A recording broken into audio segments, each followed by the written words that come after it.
Okay. Hello, ladies and gentlemen, and welcome to our interview with Giles Newman. Giles is Managing Director at Navex Global, and Navex Global is the leader in integrated risk and compliance management solutions with over 14,000 customers around the world. Giles, thank you for taking your time and coming to our virtual interview today. My pleasure indeed.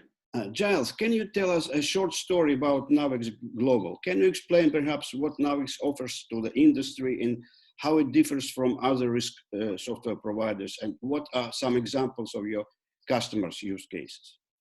Sure, of course, thank you. With the difference, what differentiates us is the broad spectrum of risk compliance and ethics solutions that we offer. So that's really how we position ourselves. It's what we offer, those three areas: risk, compliance, and ethics.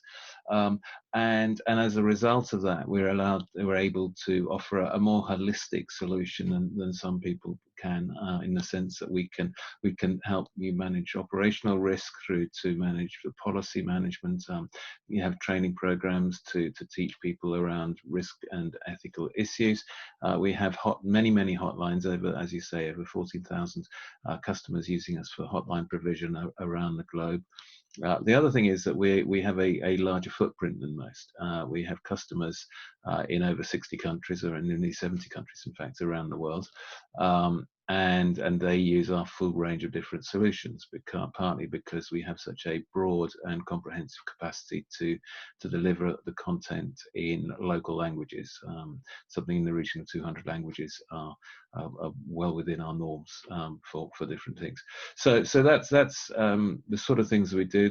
A typical customer will use us for policy management. They'll make sure that their policies can be viewed by all their employees. Those employees can attest to them. They can have a cadence for updates and refreshing knowledge and attestation. We have a broad and comprehensive set of training programs, all in the risk and ethical and compliance management area.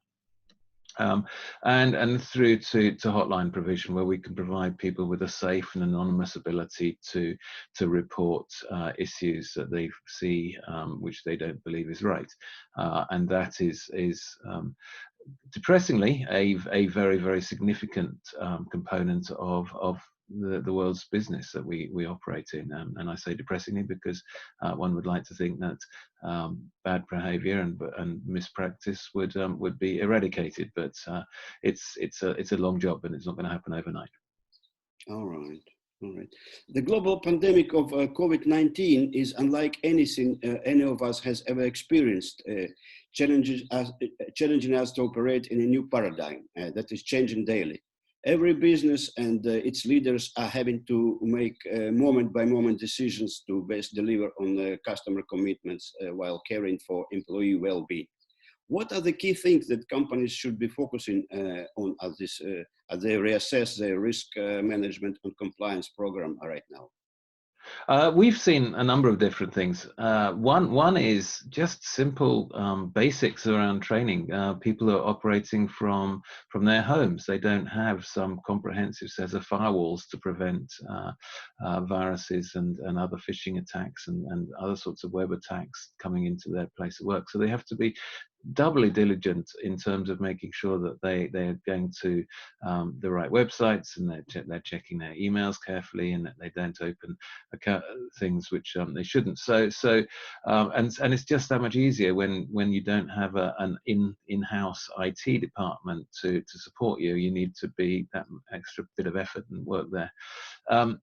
Getting guidance and rules out to your people is increasingly challenging. You can't put a poster up. You can't leave things on people's desks. So you only have one vehicle, which is to send it to people electronically. You want to know that they've read it. You want to know that they've understood it, and they might be changing really quickly. So as people want to emerge from lockdown, they're going to be sending out information to their employees about how that might look, what that's going to be, what sort of considerations you need to take into place, and security matters you need to think about. So you really need to be absolutely sure that you've delivered that message safely and securely to every single employee, and that they've read it. And I think the final one would probably be around managing risk and compliance programs remotely. It's very often you need to go and to do a proper investigation, you need to go and do some on-site visits and talk to people in person. That's not possible in the current world. And so learning a new way of doing investigations, for example, is probably something that customers and companies need to be thinking about. And so those would be the main things I think that I can think of. All right, thank you. And Navex recently created a very comprehensive toolkit for risk and compliance managers related to COVID-19 containment that will help them to stay the course during these times. Could you please elaborate more on this resource or others you might be working on? Yes, of course. We're really proud of the ability that we had using the sort of the scale and experience of the business to be able to put so much resource out into the hands of the wider community. It's not just our customer base. We've taken a decision to publish a great deal of material which is available to everybody that might want to look at it. And that's we started with a specialist website which we call Stronger Together, and on there we have some discussions, webinars with people that have been experiencing some of the challenges of COVID-19 and managing to work their way through the different situations that brings about. We've also put on a number of our training programs. So we have a series of things called micro learnings, and rather than try and take a financial advantage of the situation, we put these training programs up on the site for free. They cover things like workplace harassment, which is obviously somewhat different, but is still happening. Cyber security, making sure that the social media sites are being used properly and appropriately, and a number of other training programs. So we have that. We also have some policy templates out there. Some customers have provided some insights into how they're working. So we feel that we've been able to provide a great deal of valuable information to the world in general. We've also launched a number of new products. We have our flagship policy management product called Policy Tech. Is sophisticated and takes some implementation. We've come up with a quick, fast to implement light version of that, which comes in at a much more affordable price point as well, but it's there specifically to allow customers to be able to communicate safely and securely and effectively with their employees and other stakeholders. That they can be, and the thing that differentiates it from a sort of a traditional email approach is that when someone's read it, whether they've been able to read the whole document. You can ask them if that's appropriate to attest to its contents, so that they can acknowledge that they've read and understood what you're asking of them. So we're pleased with that. We've also very recently launched a conflict of interest disclosures tool. Again, very much that was in the pipeline, but we've accelerated it and brought it out quicker because there are some interesting situations arise out of a work from home environment, and conflicts of interest have changed their form. So those are things. The other thing is that we have is Compliance Next. Compliance Next is a platform that we've been using for a long time, and is a community of people that are interested in the risk and compliance and ethics world. And Compliance Next has got a lot of a rich selection of content up there, which is available for people to use as they need. So those are the sort of three areas, one or two new products, some great content on both Stronger Together Hub, which you can get to from the Navex Global home website, and also Compliance Next, which you'll find on a regular Google search. So those are the three things, and we are incredibly proud of the fact that we've been able to provide that kind of leadership and information to people. So you say it's actually free for everyone, only for your customers? Everybody. Wow, everybody. Stronger Together is free for everybody and anybody, and we would encourage them to take advantage of it, because if anything that we can do to help people going through these difficult times, we're proud and pleased to be able to. fantastic. And what we should expect from you guys in the future?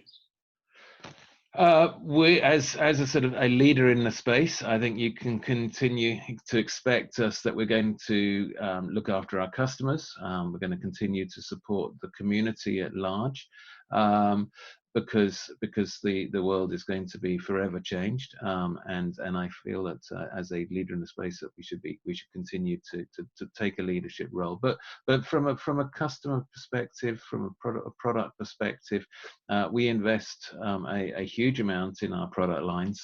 We've got new products to come, which are going to be coming to market, which I won't tell you about today. That's something that we would like to launch more completely. But do keep an eye on social channels. We have LinkedIn, and you can subscribe to our mailing list. But the most important thing is a program of innovation. We believe in innovating our products. We believe in innovating the content that we put into those products, and we believe that it's important that we continue to expand that holistic approach that we've taken. So you'll know that we acquired the Lockpath business about 6 months ago, and that was there specifically to enable us to branch into broader areas of the overall risk management environment. We have got ourselves a fantastic acquisition in the form of WhistleBee, which is a very easy to implement, fast to roll out hotline provider, so that we can provide smaller and medium-sized companies, in particular, the capacity to roll out a hotline to their staff very quickly. And we see that as a direction of travel which is not changing. Employees themselves, rather than the employers, are demanding that they have an environment where the speak-up culture is built within the DNA of the company that they work for. And so anything that we can do to help companies respond to that and give their employees what they're looking for is great. And you'll see us moving into other areas over the coming years. We have a long and exciting plan of growth into different areas, and also as we expand our international footprint. As I mentioned earlier, we already have customers in 60-odd countries. And we'd like to see that international presence grow as risk, compliance, and ethics becomes a global thing, as opposed to something which is more concentrated in some countries, not all. All right, fantastic. And the last question, Giles, can you give us perhaps some tips how we at Global Risk Community can contribute to the process of a better understanding of this complex world of risk? Well, firstly, I think you should carry on doing as you do. The ability your efforts to sort of bring together members of the community and talk about what they're doing and sharing some best practices is a fantastic starting point.